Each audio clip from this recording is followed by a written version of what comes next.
မင်္ဂလာပါနည်းနည်းရှိနော်တရားပြန်ကိုင်းကူးနည်းလေးကျွန်တော်ပြန်ရှင်းပြမှာဖြစ်ပါတယ်ဗျဒီမှာနော်တွေ့ရနော်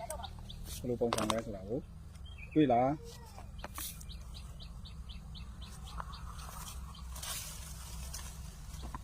အားတော့ကျွန်တော်တို့ရဲ့တရားပြန်ကိုင်းကူးနည်းလေးပေါ့နော်ကျွန်တော်ဒီနေ့ comment တွေအများကြီးထဲမှာကျွန်တော်စုပြီးတော့ကိုတခါတည်းဖြည့်ပေးလိုက်မှာပေါ့နော်အစအနေဆုံးထိတင်ပေးပါဒီအောင်သွားတဲ့ခါကျရင်ဘယ်လိုမျိုးဖြတ်ရတာလဲဘယ်လောက်အကြာထားရတာလဲဆိုတာကိုကျွန်တော်ဒီနေ့ဖြည့်ပေးမှာဖြစ်ပါတယ်ဗျဒါတော့ကျွန်တော်တို့တရက်ပင်အစိတ်ပေါက်ဆိုတာကကျွန်တော်တို့အသီးပေါ့နော်တရက်စစ်ရဲ့အသီးရဲ့အစိတ်ပေါ့ဘာအစိတ်မဆိုပဲပေါ့နော်ရင်ခွဲဖြစ်ပါပင်ပဲဖြစ်အစိတ်ပေါက်ပင်ပေါ့နော်အမြင့်ပါလားဆိုတော့အမြင့်ပါတယ်နော်ဒီလိုမျိုးတွေအမြင့်ပါတယ်ဒါအမြင့်တွေရှိတာပေါ့နော်ဒါအစိတ်ပေါက်ပင်ဆိုတော့အမြင့်တွေကပါပြီပေါ့နော်အကိုင်းနဲ့မဟုတ်ဘူးဗျအစိတ်ပေါက်ပင်ဆိုတာကအမြင့်ပါတယ်ကျွန်တော်ခြံမှာကျွန်တော်ဆက်ထားတဲ့ပုံစံမျိုးပေါ့နော်ဒါအောင်တော့ပြီးရင်ဒီလိုဖြစ်တာနော်ဒီမှာနော်ဒါအောင်ပြီးတော့ကျွန်တော်တို့ဖြတ်လိုက်တယ်ဖြတ်ပြီးတော့ဒီမြေကြီးအဲ့ထဲမှာကျွန်တော်တို့ထည့်လိုက်တာပေါ့နော်ဒါမျိုးတွေပေါ့နော်အောင်တော့လို့ရှိရင်ဒါမျိုးတွေလား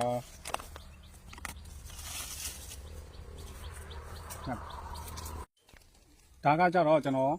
၄လပိုင်း17ရက်နေ့တော့10ရက်17ရက်နေ့တော့တင်ထားတယ်ကျွန်တော်ရဲ့ post ထဲမှာပေါ့နော်အဲ့ဒါကြတော့ကျွန်တော်တို့အကိုင်းဆက်နီးလေးပေါ့နော်အဲ့ဒါကိုဒီနေ့ကျွန်တော်ပြန်ရှင်းပြမှာပေါ့နော်တချို့သောမိတ်ဆွေတွေနားမလည်တဲ့မိတ်ဆွေတွေရှိတဲ့ခါကျတော့ရေကြောကိုဘယ်လိုဖြတ်တာလဲပေါ့နော်ကျွန်တော်တို့ဒီတာကိုဘယ်ချိန်မှ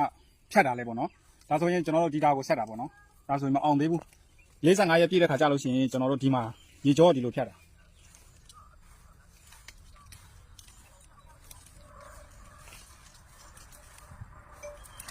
ဒါကိုဒီလိုမျိုးတရေပတ်ပတ်လေကိုဖြတ်ရမှာဖြစ်ပါတယ်ဗျဒီလိုမျိုးတရေကိုပတ်ပတ်လေဖြတ်ရမှာဖြစ်ပါတယ်ဒီအပြင်က45ရက်မပြည့်တဲ့ခါကျတော့ကျွန်တော်မဖြတ်ဘူးပေါ့နော်ဒါလေးကမရွှေတော့သဘောပေါက်အောင်ဆိုပြီးတော့ကျွန်တော်ကဒါကိုဒီလိုမျိုးဖြတ်ရပါတယ်ဆိုတာကိုကျွန်တော်